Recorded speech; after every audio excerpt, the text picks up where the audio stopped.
यहाँ पे जो पांडव हैं वो राजसूय यज्ञ रखते हैं। राजसूय यज्ञ जिसमें उन्होंने हस्तिनापुर से भी बुलावा भेजा। हस्तिनापुर से दुर्योधन, दुशासन और शकुनी आते हैं। द्वारिका से भगवान जाते हैं। चेदी, नरेश, शिशुपाल आते हैं। कई राजा आए वहां पर। राजसूय यज्ञ शुरू होने से पहले जो सबसे बड़ा सम्मान है वो पांडवों ने भगवान को दिया। तो वहां पे जो शिशुपाल है वो मन में कहता है इतना बड़ा सम्मान द्वारिकाधीश को क्यों दिया जा रहा है? उनने ऐसा क्या किया? यहां पर इतने बड़े बड़े लोग हैं, बैठे हैं, उनका सम्मान क्यों नहीं हो रहा? द्वारिकाधीश को क्यों इतना कहा जा रहा है? तो वहां पे भीष्म पितामह ने कहा मुझे तो कोई आपत्ति नहीं है, आपको क्यों हो रही है? चेदी, नरेश, शिशुपाल कहते हैं नहीं, ये गलत है। तो वो बीज सभा में उपस्थित होकर भगवान को अपशब्द कहने लगे। वो कहते हैं द्वारिकाधीश आपको इतना बड़ा सम्मान क्यों दिया जा रहा है? लोग भूल गए कल तक आप गैयाओं को चराते थे। अर्जुन कहता है शिशुपाल क्या बोल रहे हो तुम? तुम्हें पता है तुम किसके बारे में कह रहे हो? क्या कह रहे हो? शिशुपाल ने कहा मुझे सब पता है, सब पता है, मत बताओ मुझे। अरे आपने किसको छोड़ा? वो भगवान के लिए कहता है आपने किसको छोड़ा? किसी को दुख देने से आपने नहीं रोका। आपने अपने घर वाले, कहा आप नंद बाबा के घर रहते थे, सबको छोड़ दिया आपने और कहते हो कि मैं किसी को छोड़ता नहीं। कितने भवन में कितने लोग रहते हैं आपके? अब देखिए धीरे धीरे शब्द भारी होते जा रहे हैं। अब भीम कहते शिशुपाल ज्यादा मत बोलो, तुम्हारे लिए उचित नहीं है। शिशुपाल कहते हैं अरे मुझे रोको मत, मैं डरता नहीं हूं किसी से, केवल मेरे साथ अनुचित होता है, मुझे अधिकार मिलना चाहिए था, इन्हें क्यों मिल रहा है? इतना सम्मान इन्हें क्यों दिया जा रहा है? ऐसा क्या किया इनने? भगवान कहते हैं शिशुपाल तुम अपनी पापों की गिनती तो रख रहे हो। बलराम जी कहते कान्हा तुम क्या कर रहे हो? भगवान कहते मैं तो सिर्फ गिन रहा हूं ये कितना बोलता है, क्योंकि मैंने इसकी मां को वचन दिया है कि मैं इसके 100 अपराध माफ करूंगा, पर 101वीं गलती जैसी हुई फिर मुझसे माफी की उम्मीद मत रखना, फिर मैं नहीं करने वाला माफ। 10वीं गलती, 20वीं गलती, 30वीं गलती। भगवान कहते शिशुपाल तुम अपने पापों की गिनती तो रख रहे हो। शिशुपाल कहते हैं क्या तुम मुझे डरा रहे हो? मैं डरता नहीं हूं किसी से। भगवान कहते हैं मैं सिर्फ गिन रहा हूं, तुम बस याद रखना कितनी गलती हो रही है तुमसे। 21वीं गलती, 50वीं गलती, 80वीं गलती, 99वीं गलती। भगवान कहते शिशुपाल अब बस, अब चुप हो जाओ। अब एक और शब्द जैसे हुआ फिर मुझसे माफी की उम्मीद मत रखना। शिशुपाल कहता है तुम मुझे डरा रहे हो? मैं नहीं डरता किसी से। 101वीं गलती जैसे हुई अब भगवान ने आह्वान दिया सुदर्शन चक्र को, और सुदर्शन चक्र सीधा आके शिशुपाल को भरी सभा में, बीच सभा में शिशुपाल का मस्तक अलग, बीच सभा में, वहां स्त्रियां भी थी, वहां बच्चे भी थे, सब डर गए। अब देखिए ये बात छोटी नहीं थी, बहुत, यहां हमारा हाथ कट जाता है हम डर जाते हैं, वहां सर कट गया। कितना डरे होंगे लोग, सब बहुत डर गए। अब दुशासन और दुर्योधन कहते ये अनुचित था, भरी सभा में मृत्यु नहीं करनी चाहिए थी। अर्जुन कहता तुम मत बताओ मैं क्या करना है क्या नहीं। अब दुशासन, शकुनी और दुर्योधन ये तीनों माया भवन में घूम रहे हैं, क्योंकि वो जो महल था वो मायावी था, वो साधारण नहीं था, और ऐसा मायावी था कि कहाँ जल है कहाँ भूमि आपको नहीं पता चलेगा। हो सकता है कई बार गलती से पैर जल में पड़ जाए। देखिए सबसे आगे दुर्योधन चल रहा है, सबसे आगे, बाकी सब पीछे हैं, आगे चल रहा है। वही जगह आती है, गलती से उनका पैर भूमि की बजाय जल में पड़ गया और वो सीधा उस जल पर गिर गया। अब जब वो जल में गिरा, जितने लोग हैं सब इतना हंसे। हस्तिनापुर के युवराज को दिखता नहीं है, ऐसे ही है, दिखता नहीं है। दुर्योधन पीछे मुड़ा तो वहां कुछ दासियों के बीच में द्रौपदी जी, वो सारी दासियां हंस रही हैं और द्रौपदी जी को भी हंसी आ गई। दुर्योधन कहता है जो आज तुम मुझ पर हंस रही हो, कल तुम पर पूरी दुनिया हंसेगी। अब देखो मैं तुम्हारे साथ क्या करता हूं, अब देखो। इतना कहकर दुर्योधन बड़े क्रोध से वहां से गया, बड़े क्रोध से। अब देखो क्या होता है तुम्हारे साथ। वापस जाकर उन तीनों ने आपस में योजना बनाई, हम द्यूत क्रीड़ा का खेल रखेंगे। द्यूत क्रीड़ा में छल से इनका सब कुछ ले लेंगे। निमंत्रण जाता है पांडवों के पास। जब निमंत्रण गया तो धर्मराज युधिष्ठिर कहते हैं कि हम मना नहीं कर सकते, हम क्षत्रिय हैं, हम द्यूत क्रीड़ा के लिए मना नहीं कर सकते।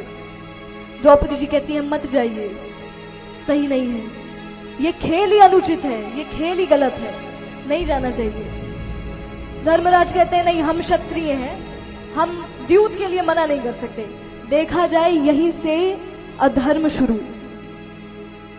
वो मना कर सकते थे, वो रुक सकते थे वहीं पर, उन्हें कुछ नहीं कहा।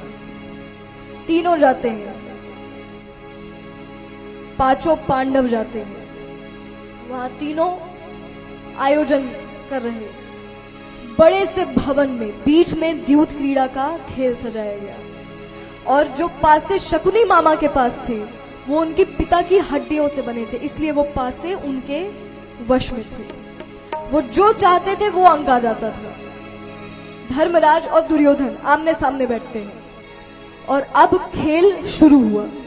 पहला खेल, मुद्राओं को दांव पर लगाया गया और वो खेल पांडव हार गए। दूसरा खेल, सैनिकों को दांव पर लगाया गया, वो खेल भी पांडव हार गए। तीसरा खेल, महल को दांव पर लगाया गया, वो खेल भी पांडव हार गए। धर्मराज कहते हैं हमारे पास कुछ नहीं बचा, हम उठ रहे हैं अब। दुर्योधन कहते हैं अरे बैठो बैठो, अभी मैं बताता हूं क्या क्या बचा है।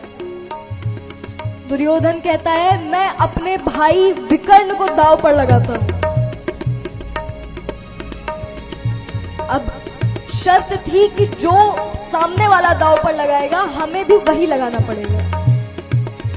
बेमन से, अनचाहे मन से धर्मराज कहते हैं मैं अपने भाई सहदेव को दांव पर लगाता हूं।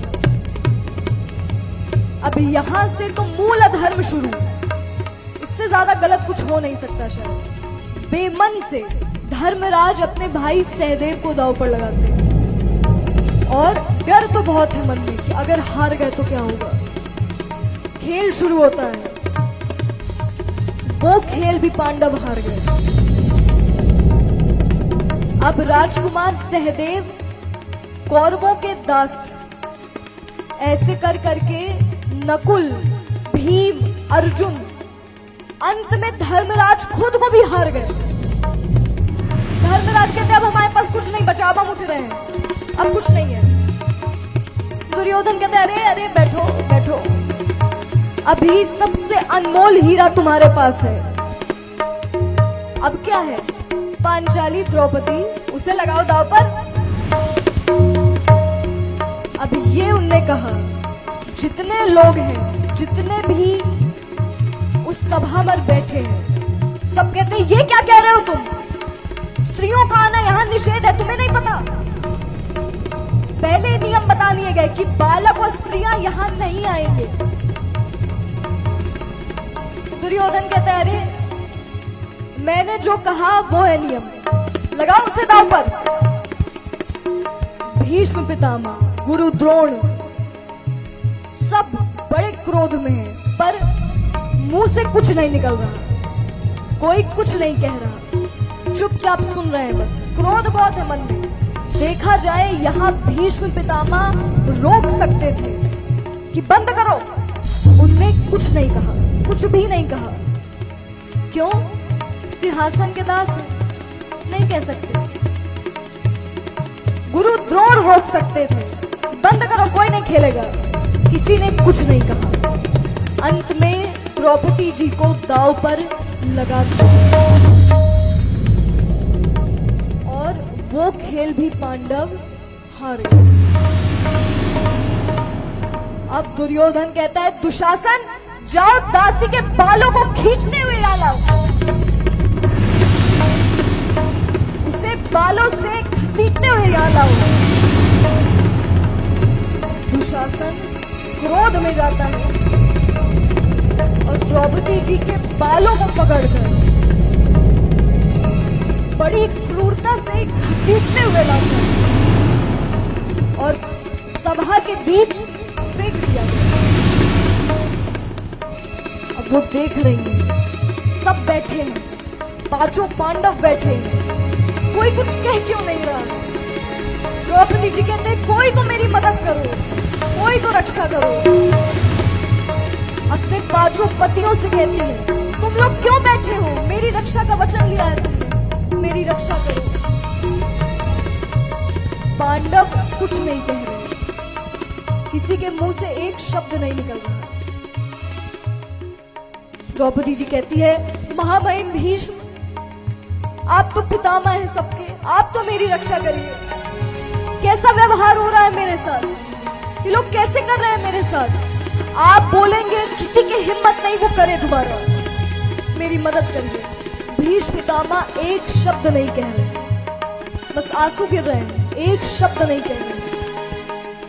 द्रौपदी जी कहती है गुरु द्रोण आप तो गुरु समान है मेरे, आप मेरे पिता के मित्र हैं, आप तो मेरी रक्षा करिए। कोई तो आगे आओ, कोई तो मुझे बचा लो। कोई कुछ नहीं कह रहा, कहती अरे महाराज आप तो न्याय करने बैठे, कैसा न्याय है ये, क्या हो रहा है मेरे साथ, कोई तो रक्षा करो मेरी। कोई कुछ नहीं कह रहा, एक शब्द नहीं कह रहा। दुर्योधन कहता है दुशासन से दुशासन क्या कहा था इसने, मुझ पर हंस रही थी। अब जिस बात का इसे अहंकार है ना, इसके चरित्र का, इसके अहंकार को ही मैं खींच लूंगा। जाओ और दासी को निर्वस्त्र कर दो। अब इतना सुनकर तो इतने क्रोध में आए सब, ये क्या कह रहे हो, पर कोई कुछ नहीं कह सका। अंत में दुशासन आगे बढ़ने लगा। दुशासन जैसे आगे बढ़ने लगा, अब द्रौपदी जी की दिल की धड़कन, कोई तो आगे आओ, कोई तो रक्षा करो मेरी, कोई तो बचा लो आज मुझे, कोई। अब दुशासन ने साड़ी पकड़ ली और जैसे खींचने को किया, द्रौपदी जी कहते हैं अब कोई मेरी रक्षा नहीं कर सकता, मेरा रक्षण यदि होना होगा तो सिर्फ ईश्वर करेंगे। द्रौपदी जी कहती हैं हे द्वारिकाधीश मेरी मदद करो, हे द्वारिका के नाथ मेरी रक्षा करो। इतना कहते ही द्वारिकाधीश ने जो साड़ी बढ़ाई, जो साड़ी बढ़ाई, दुशासन खींचता जा रहा है, साड़ी आती जा रही है, खींचता जा रहा है, साड़ी आती जा रही है। कपड़े का खत्म नहीं हुई। अंत में दुशासन बेहोश हो गया, पर वो साड़ी खत्म नहीं हुई। बोलो द्वारिकाधीश की जय हो।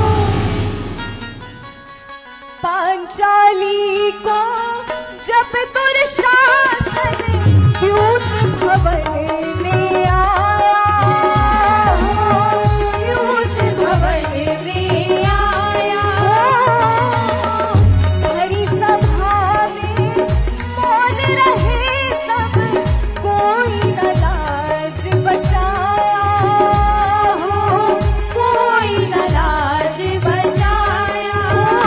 सुनकर बहना की पुकार कान्हा भागे आया, सुनकर बहना की पुकार कान्हा भागे आया। हो आखिर बहना की बचा ली उनने लाज, लीला तेरी तू ही जाने, तेरी माया का न पाया कोई पार, लीला तेरी तू ही जाने, तेरी माया का न पाया कोई पार, लीला तेरी तू ही जाने।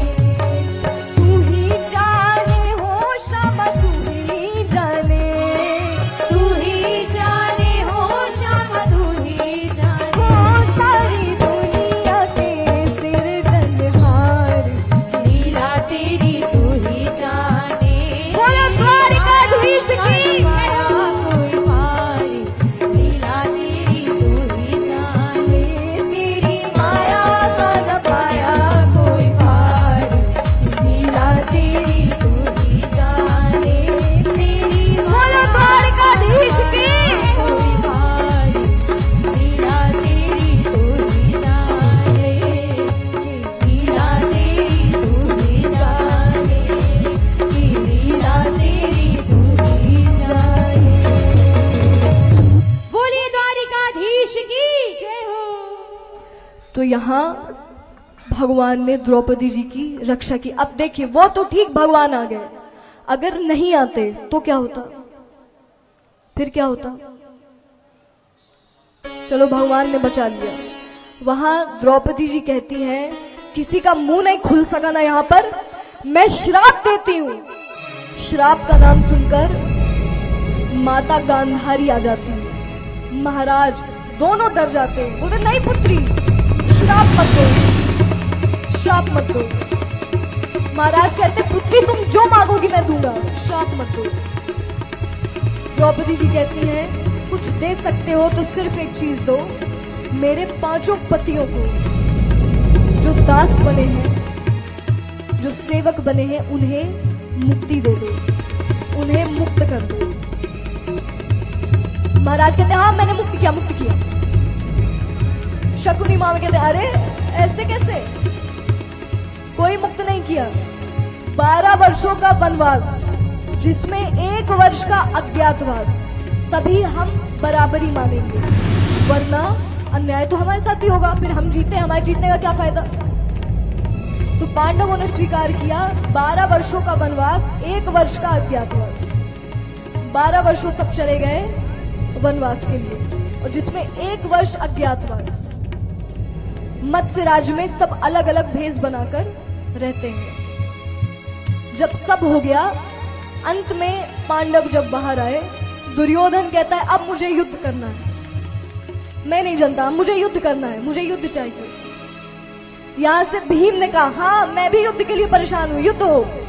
भगवान कहते हैं बात बात में युद्ध मत लाया करो, पता है युद्ध से क्या होता है, लोगों के जीवन बर्बाद हो जाते हैं, अंतिम विकल्प है युद्ध।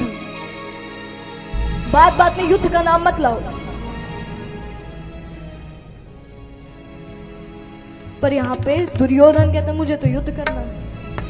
तो यह तय करना था कि भगवान किसके पक्ष में रहेंगे। तो कौरवों से दुर्योधन और पांडवों से अर्जुन दोनों जाते हैं भगवान को मनाने।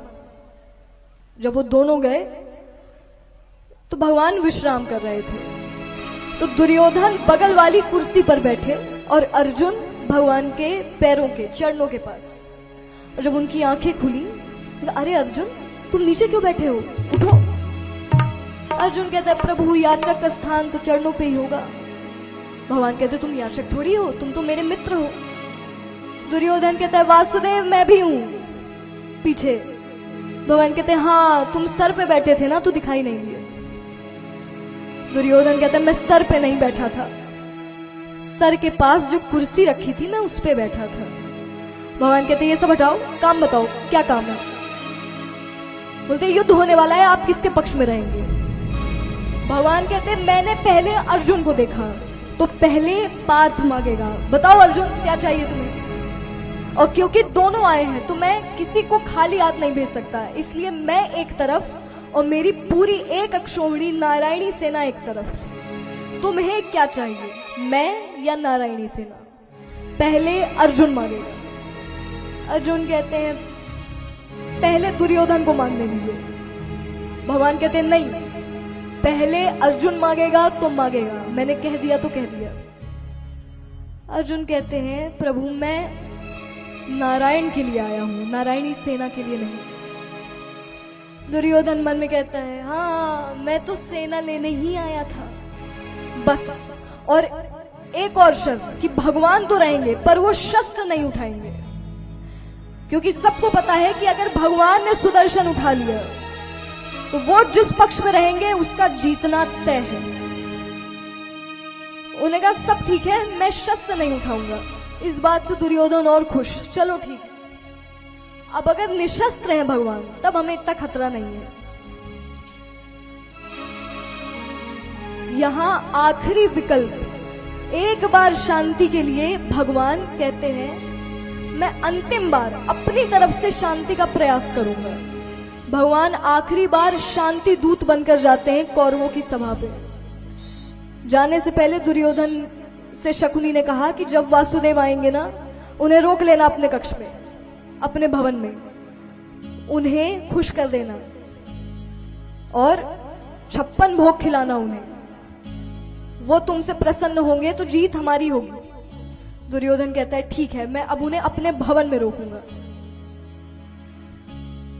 भगवान कहते नहीं, मैं रुकूंगा पर विदुर जी के घर, आपके घर में। इस बात से तो दुर्योधन और क्रोध में आ गया, बोलता ठीक है देखते हैं अगले दिन सभा में क्या होता है।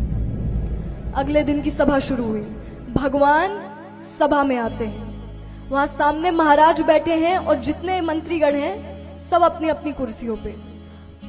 भगवान कहते हैं और कुछ नहीं, 5 गांव पांडवों को दे दो, मिलना चाहिए आधा राज्य, वो भी अगर नहीं दे सकते तो 5 गांव तो दे दो। दुर्योधन कहता है 5 गांव क्या, मैं सुई भर नोक की जमीन भी नहीं दूंगा। अब ये जो पूरा प्रसंग है इसे रामधारी सिंह दिनकर जी ने बहुत अच्छे से लिखा है रश्मि रथी में, तो हम उसके माध्यम से इसे समझते हैं। क्या कि वर्षों तक वन में घूम घूम बाधा विघ्नों को चूम चूम, सहधूप घाम पानी पत्थर, पांडव आए कुछ और निखर, सौभाग्य न सब दिन सोता है, देखें आगे क्या होता है। मैत्री की राह बताने को, सबको सुमार्ग पर लाने को, दुर्योधन को समझाने को, भीषण विध्वंस बचाने को भगवान हस्तिनापुर आए, पांडव का संदेशा लाए। क्या कि 2 न्याय यदि तो आधा दो, 2 न्याय यदि तो आधा दो, पर इसमें भी यदि बाधा हो तो दे दो केवल 5 ग्राम, रखो अपनी धरती तमाम, हम वही खुशी से खाएंगे, परिजन पर 80 न उठाएंगे। पर दुर्योधन वह भी दे न सका, दुर्योधन वह भी दे न सका, आशीष समाज की ले न सका, उल्टे हरि को बांधने चला, जो था साधे साधने चला। जब नाश मनुष्य पर छाता है पहले विवेक मर जाता है। हरि ने भीषण हुंकार किया, अपना स्वरूप विकराल किया, डगमग डगमग दिग्गज डोले, भगवान कुपित होकर बोले जंजीर बढ़ाकर बांध मुझे, हाँ हाँ दुर्योधन बांध मुझे।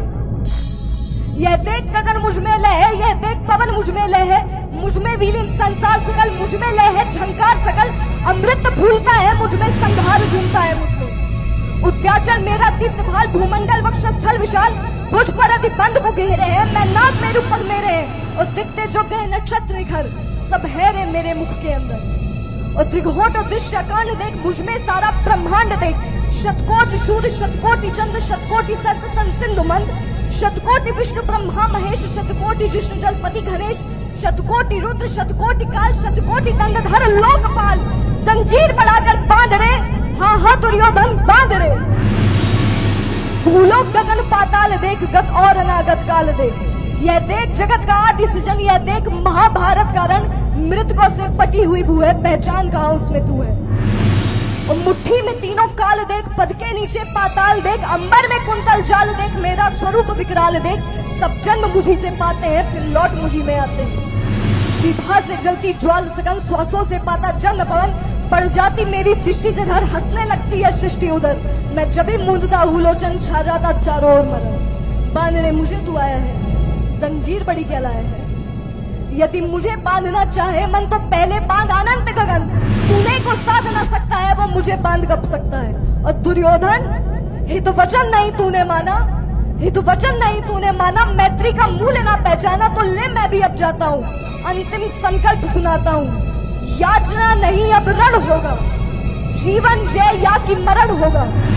टकराएंगे नक्षत्र निखर, बरसेगी भूपे बनी प्रखर, मन शेष नाग का डोलेगा, विकराल काल मुख खोलेगा। दुर्योधन रण ऐसा होगा फिर कभी नहीं जैसा होगा, भाई पर भाई टूटेंगे, विष बार बार से फूटेंगे, वाय शिकार सुख लूटेंगे, और आखिर तू भूषाई होगा, हिंसा का पर्दाई होगा।